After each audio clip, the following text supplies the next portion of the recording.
Chers confrères, chers patients, bonjour. Aujourd'hui, on revient ensemble sur les recommandations de désencombrement bronchique publiées en 2024, plus particulièrement sur celles qui concernent le drainage autogène.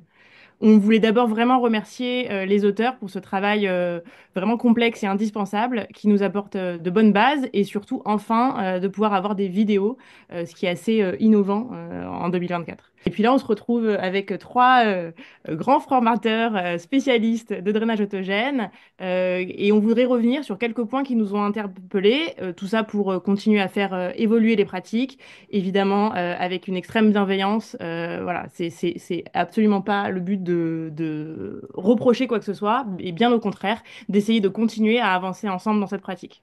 Alors, on va regarder la vidéo ensemble et on va pouvoir commenter point par point les détails ou pas qui peuvent nécessiter des précisions et des compléments. C'est parti, on lance la vidéo. On va vous illustrer le drainage autogène. Donc, le principe, c'est que on va travailler sur le mécanisme de déflation. Donc, dans un premier temps, vous demandez au patient. Alors là, c'est intéressant parce que avant de poser les mains sur le patient, l'installation est très importante. L'installation en toute relaxation, seule la pompe respiratoire doit travailler, doit être en mouvement et elle doit être analysée. Donc, le principe même du drainage autogène n'est pas obligatoirement de travailler d'emblée sur une déflation, mais sur la perception de la qualité d'une inspiration. On sait que c'est grâce à l'inspiration que l'on va pouvoir amener de l'air en arrière des sécrétions et homogénéiser la ventilation. Donc, le regard sur le drainage autogène est autant sur la phase inspiratoire que sur la phase expiratoire. Et c'est pourquoi, avant de placer les mains, l'observation du mode ventilatoire du patient est important parce que dès le moment où on aura posé les mains sur lui, on va changer et on risque de changer son mode ventilatoire. D'inspirer deux, trois fois profondément. Alors, faire inspirer trois fois, deux, trois fois dans son inspiration profonde, donc maximale. Quel type d'inspiration? Quel est l'intérêt de demander ces trois fois d'inspiration? Ne serait-ce que peut-être pour la qualité de l'inspiration, pour voir où se trouve le volume courant du patient dans sa capacité vitale. Ça fait encore partie de cette observation avant de poser des mains sur ce thorax. Si on inspire, vous accompagnez avec les mains au niveau du thorax, la phase expiratoire. Et Alors là, on a un zoom un peu plus précis sur les mains, donc on peut reparler peut-être un tout petit peu de leur position, qui ne respecte pas vraiment la physiologie du thorax, et surtout avec des mains uniquement thoraciques hautes, on perd quand même tout simplement la ventilation des côtes basses au niveau de l'insertion du diaphragme, donc on perd énormément de sensations de ventilation aussi bien sur le ressenti de la ventilation du patient, mais aussi, je pense qu'avec cette position bras tendu comme ça face au patient, je pense qu'en plus, on perd énormément de proprioception au niveau de nos mains, qui sont un des meilleurs outils pour aller chercher l'auscultation et les territoires qui nécessitent d'être désencombrés. Et puis, comme le disait Hugues tout à l'heure, quand on pose les mains sur un patient, les mains vont avoir un effet proprioceptif. Et donc, en fonction de là où on pose les mains, on va induire un certain type de ventilation. Donc, si on pose les mains uniquement en thoracique supérieur, on risque d'induire plutôt une respiration superficielle et passer à côté de l'expansion latérale diaphragmatique du thorax. Rappelons que ces mains ne sont pas, dans le drainage autogène, des mains motrices du mouvement. Ce sont des mains qui vont être incitatrices du mouvement et qui vont, on va le voir un petit peu plus tard, vont permettre de résister à l'inspiration. Donc, il n'y a pas en drainage autogène d'accompagnement du mouvement expiratoire ni de compression dynamique de la bronche. C'est ce qui fait que le drainage autogène est la seule technique qui n'utilise pas la compression de l'air expiré. où on accompagne le patient lorsqu'il expire, glotte ouverte. En drainage autogène, on va avoir une attention portée sur les voies aériennes supérieures et donc sur cette notion de glotte ouverte. Donc de veiller à avoir non pas une adduction des cordes vocales, mais bien une abduction des cordes vocales bien écartées pour avoir un passage de l'air favorisé. Et donc le but du drainage autogène étant de lever les freins à l'écoulement de l'air.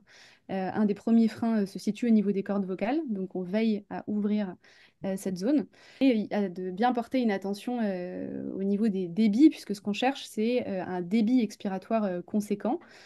puisque, comme vous le savez, toute technique de drainage doit impliquer une interaction air-mucus avec un débit suffisant pour mobiliser le mucus. Donc, une des conditions préalables, c'est cette glotte ouverte. Jusqu'au bout. De la même façon que nous avons analysé le volume de réserve inspiratoire et la place du volume courant dans la capacité vitale, nous allons explorer le volume de réserve expiratoire. Ça ne peut se faire par compression et par une expiration profonde et dynamique, puisqu'elle entraînerait un collapsus des petites bronches. Rappelons que nous avons affaire à des patients obstructifs qui donc risquent de combiner soit un spasme, soit la présence de mucus, soit une inflammation, donc une réduction du calibre bronchique. Donc l'expiration, du moins la descente vers l'expiration, vers le volume de réserve expiratoire, ne peut pas se faire en une fois et ne peut pas se faire de façon dynamique. Elle va se faire, on va le voir, par déplacement progressif du volume courant, c'est-à-dire ce volume courant qu'on aura analysé, qui est bien la dose d'air dont le patient a besoin dans sa ventilation courante. Et comme tu dis, Hugues, non seulement cette expiration en une seule fois va certainement provoquer le collapsus des petites bronches, mais en plus, de toute façon, on va avoir une diminution du débit au fur et à mesure de l'expiration et effectivement, absolument pas de permettre la mobilisation de ce mucus dont parlait Mathilde tout à l'heure. À ce niveau-ci, on va bloquer, donc on crée une déflation, on comprime le poumon et le patient passe en respiration abdominale. Alors là, c'est absolument, c'est vraiment très difficile de bloquer un thorax. En tout cas, nous, on n'y est jamais parvenu. Et ça nécessite une force bien supérieure à ce qu'on peut imposer simplement avec des mains, et encore plus dans cette position où finalement on est à l'avant, on n'a même pas l'aide de notre poids de corps.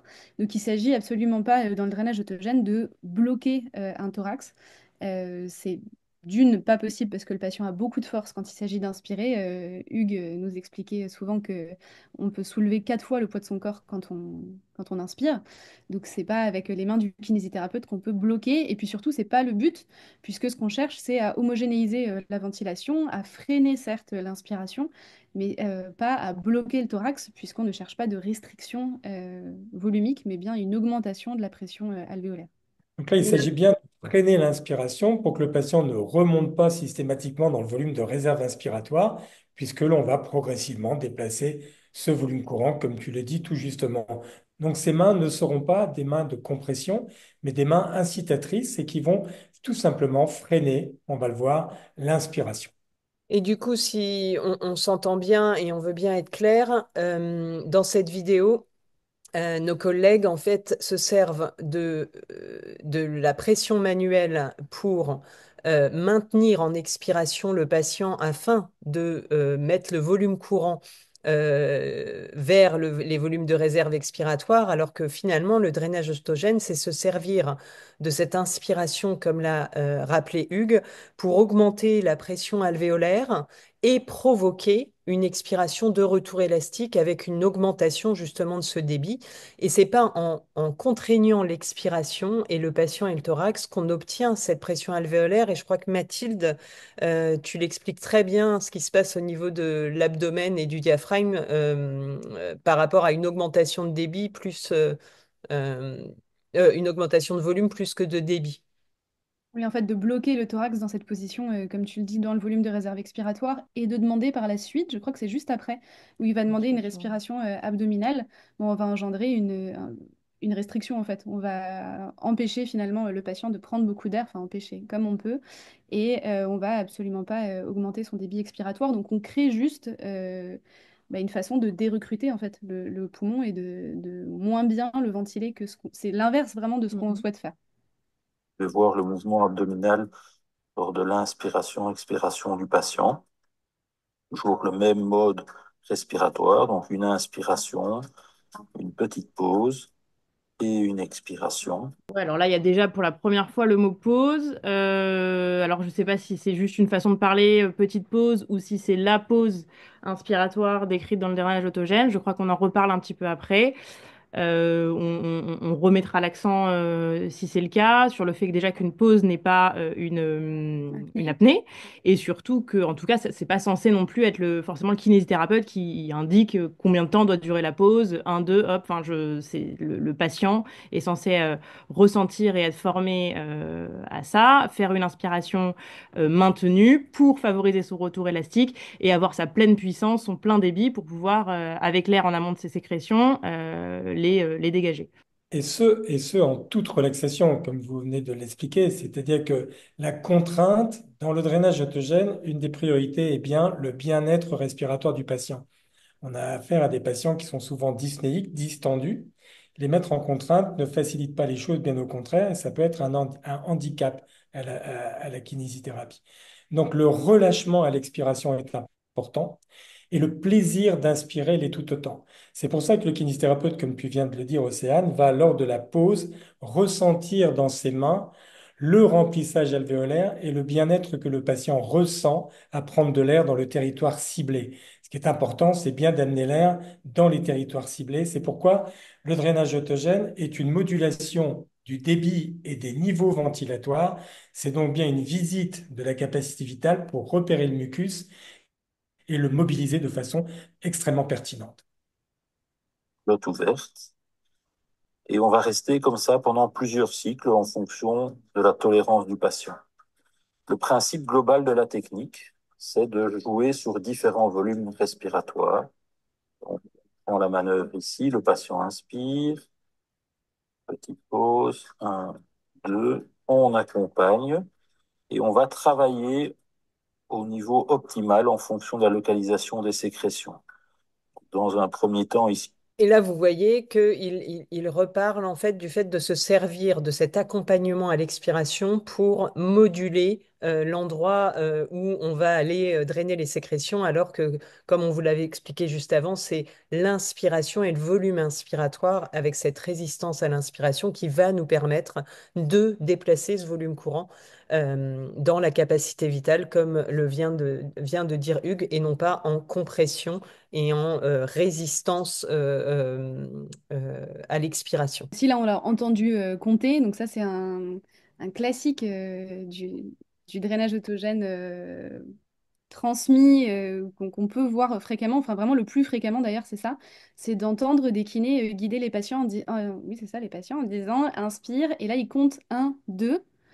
Et ensuite expirer. Et c'est ce que disait Océane, finalement, la durée de la pause inspiratoire, ça peut pas être le kinésithérapeute qui la décide, c'est extrêmement variable en fonction du patient, ça vient d'un ressenti. Et le un deux voire parfois bloc un deux bah, ça engendre une apnée. Et une apnée n'engendre pas d'augmentation de la pression alvéolaire, n'engendre pas de débit expiratoire plus important.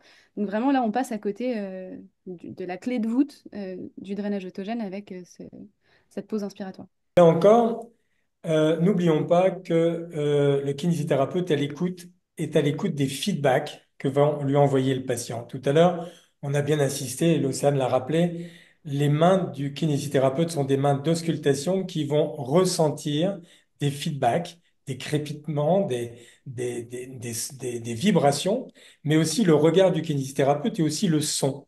Donc le son de l'inspiration, le son de l'expiration. Le patient envoie des feedbacks que nous allons devoir analyser et ce sont ces feedbacks qui vont guider la séance et qui vont guider les débits et les volumes que nous allons travailler pendant tout le temps de cette séquence. Et je voulais juste rajouter sur ce que Mathilde a dit à propos de cette pause qui doit pas être 1, 2, 1, 2, 3, 1, 2, 3, 4, parce que quand on fait faire la pause à un patient, c'est surtout, comme le disait Mathilde, dans le ressenti du patient, de sentir que grâce à cette pause, il va en fait mettre en tension cet élastique qu'est le poumon pour pouvoir relâcher la tension à l'expiration et bien avoir eu le temps de sentir en fait cette pression finalement alvéolaire augmenter avant de pouvoir faire une expiration avec une vitesse élevée, mais sans compression de la bronche et sans force. Pour être capable de faire ça, il va avoir besoin d'être bien tenu par le kinésithérapeute et de pouvoir sentir la résistance des mains du kinésithérapeute. Sinon, c'est extrêmement dur de faire une pause inspiratoire. C'est pour ça que il s'agit absolument pas d'une technique autonome, le drainage autogène. Ça se fait pas tout seul. On a besoin des mains du kiné et on a besoin des mains qui sont englobantes. Donc, encore une fois, même en sachant ce qu'on voudrait faire, moi, si je me mets exactement dans la même position, je suis incapable de faire un drainage autogène. Donc, le kiné, en général, se situe plutôt derrière le patient. Pas forcément derrière avec le patient dans les bras en position assise, mais le corps du kiné va être derrière l'épaule du patient. Donc il faudrait retourner le thérapeute avec une main sur la partie supérieure et une main latérale, comme on le disait tout à l'heure, pour maîtriser le diaphragme. Et toujours un regard sur l'abdomen, parce que on veut absolument une ventilation dans les trois plans de l'espace pour éviter l'air piégé, parce que qui dit air piégé dit mucus piégé, et ce n'est pas notre objectif. Contre, on a vidé le poumon complètement. Donc là, on est au niveau du bas volume, mais on pourrait également travailler avec un volume un peu plus important, donc c'est-à-dire laisser plus d'air dans le poumon. Et dans ce cas-là, je vais vous montrer lors du cycle respiratoire suivant, eh bien, on s'arrêterait un peu plus haut. Donc, on laisse un peu plus de place à l'air dans le poumon. Alors, il s'agit ici de se servir de chaque cycle respiratoire parce que la qualité de l'inspiration va permettre la qualité de l'expiration. Et comme il est dit ici, chaque cycle compte. Si un cycle respiratoire est loupé, on prend le suivant, mais on ne fera jamais d'une mauvaise expire une bonne, comme on ne fera pas d'une mauvaise inspire, une bonne inspiration. Sur ce qui a été dit par mes trois confrères ici, c'est bien insister sur la qualité de l'un et de l'autre pour que le patient, pour que la séance ne soit pas trop longue et qu'elle soit la plus pertinente possible, la moins fatigante possible, la moins fatigable. Les patients sont des patients fatigables. Donc il faut qu'ils soient en relaxation et surtout leur induire le bien-être inspiratoire. Le niveau auquel vos mains vont bloquer le thorax va déterminer l'efficacité, la localisation de l'efficacité de la technique. Je vous remontre encore au cycle suivant avec un peu plus d'air. Donc à ce niveau-ci. Et donc plus on descend dans le volume respiratoire, au plus on va jouer sur la périphérie du poumon. Alors, il réutilise le mot bloqué, hein, ce qui sous-entend à nouveau une apnée. Et de nouveau, on entend parler uniquement des volumes. C'est comme si il suffisait d'inspirer davantage, on va drainer les hauts volumes, enfin la- la- j'ai perdu le mot. On va drainer les parties les plus Proximal. superficielles et Mal. proximales, voilà, c'est ça. Et plus on expire, et finalement, plus on drainerait le poumon profond. Mais dans ces cas-là, pourquoi ne pas réaliser juste des expirations lentes et prolongées, ou utiliser que des techniques de PEP pour descendre dans le volume de réserve expiratoire? Et la question enfin, la réponse pour laquelle en fait on ne fait pas ça, c'est parce qu'on a besoin de débit, ce dont on parlait tout à l'heure. Et pour générer du débit, on n'a pas le choix que d'utiliser une pause inspiratoire, une inspiration lente et contrôlée à volume courant qui va être chargée de préparer en fait ce débit. C'est cette précharge qui nous permet d'obtenir un débit expiratoire. Donc c'est pas juste une affaire de volume, le drainage autogène, de se balader au volume, bas volume. Il faut avoir cette attention ciblée sur l'inspiration qui est la clé vraiment. Et puis, bon, c'est sûrement pas très évident pour Grégory Reichler de pouvoir l'expliquer comme ça sur une vidéo, donc c'est difficile d'avoir les bons mots, etc. Je pense que peut-être que là, ce qu'il a voulu bien nous faire comprendre, c'est que, évidemment, on travaille à différents volumes, mais on perd un tout petit peu la notion de comment on travaille à différents volumes et pourquoi. De vraiment, on l'a dit plusieurs fois, mais de rappeler que c'est en fonction des feedbacks du patient, en fonction de ce qu'on va chercher, que on sait à quel volume on doit travailler, si on doit aller chercher une sécrétion, puis la remonter, etc. C'est ça qui nous fait visiter les différents volumes de la respiration. C'est pas juste on fait un petit peu ici, un petit peu là, un petit peu voilà. C'est ça qui fait que c'est une démarche clinique, quoi. Et les feedbacks dont tu parles, c'est des feedbacks auditifs, des feedbacks proprioceptifs. On va vraiment, à chaque souffle, ce que disait Hugues tout à l'heure, chaque souffle va conditionner le souffle d'après pour nous guider. Donc on a une information à chaque expiration. C'est ça. Et finalement, Grégory le dit très bien, qu'il fera en fonction, il ira au niveau en fonction de ce qu'il entend sur les sécrétions. Mais si on voulait commencer à conclure sur cette vidéo des recommandations, c'est une vidéo qui est tirée de recommandations écrites de recommandations de la littérature. Et dans la littérature, il y a un schéma que vous connaissez tous, qu'on va mettre ici, et qui fait une sorte d'escalier pour faire remonter le mucus à différents étages. Et cette description du drainage autogène, finalement, peut porter à confusion, puisqu'on pourrait imaginer que c'est grâce à l'expiration et au blocage à l'expiration qu'on fait remonter le mucus, alors que le drainage autogène, c'est grâce à la modulation de l'inspiration, en plus de tous les signaux dont vous avez parlé, qui va nous permettre de déplacer ce volume courant vers les volumes de réserve expiratoire et aller enfin mobiliser ce mucus avec une vitesse et un débit assez importante pour le mobiliser, mais sans forcer sur l'expiration pour éviter tout collapsus et sans bien sûr poser des mains lourdes et bloquantes sur les thorax des patients qui, on sait finalement, n'augmentent pas le débit. Ce dont on discutait aussi en amont, c'est que finalement, c'est extraordinairement compliqué, que ce soit le drainage autogène ou une autre technique, de la décrire. Et les méthodes de kinésithérapie, quelles qu'elles soient, reposent quand même souvent sur une adaptation particulière à la clinique du patient, à cette individualisation du traitement. Et ça, c'est ô combien difficile à décrire, à transmettre et à valider, puisque les modèles de littérature et les modèles de démarche scientifique actuels sont plutôt créés pour aller sur des thérapies qui sont aisément standardisables. C'est pas le cas de la kinésithérapie, on le sait bien. Ce qui fait que c'est difficile et du coup très honnête de la part de ces kinésithérapeutes et de cette équipe d'avoir non seulement écrit les recommandations, mais d'avoir pris aussi ce risque et cette initiative de faire des vidéos parce que ça nous permet d'ouvrir cet espace de dialogue et ça nous permet de discuter vraiment de la technique in fine et pas seulement de la littérature qui parfois est un peu déconnectée de la clinique. Non, donc remercions vraiment William et Grégory pour ce travail et remercions aussi toute l'équipe qui a réalisé ces recommandations qu'on attendait depuis longtemps. C'est un travail de fond, c'est un travail remarquable. On sait qu'on a encore beaucoup de travail à faire. On sait aussi que la pratique compte beaucoup. Il faut affiner cette pratique. Ça demande beaucoup d'heures de travail, beaucoup de temps, beaucoup d'expérience. Ça se transmet entre nous et surtout entre patients.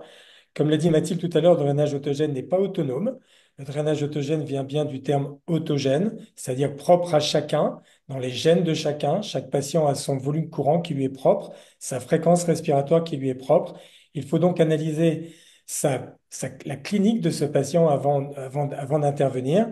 Comme on le voit là, la relaxation a beaucoup de sens. Le drainage autogène de Schutz et Jacobson rappelle que seule la pompe respiratoire travaille quand le reste du corps est au repos.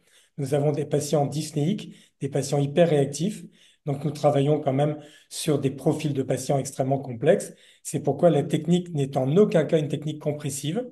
Elle ne ferait que faire chuter le débit. Comme l'a rappelé Sophie, il faut augmenter les débits dans des territoires ciblés. Ça ne peut se faire que par l'homogénéisation et l'augmentation de la pression alvéolaire, sans jamais comprimer la bronche, puisque ça ferait chuter le débit et déclencher la toux de façon trop vite et trop prématurée. Encore une fois, pour conclure, la toux ne peut être déclenchée que pour obtenir une sécrétion, sinon elle est délétère.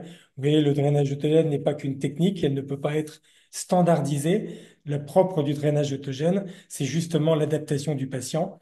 C'est le patient qui guide la séance et le kinésithérapeute est à l'écoute de tous les feedbacks que le patient lui propose. Bah, c'est parfait. Merci beaucoup pour toutes ces informations. Merci Sophie, merci Océ, merci Hugues. Et puis, Merci à N'hésitez vous. pas à commenter, à poser des questions, qu'on continue à progresser tous ensemble et à améliorer nos pratiques.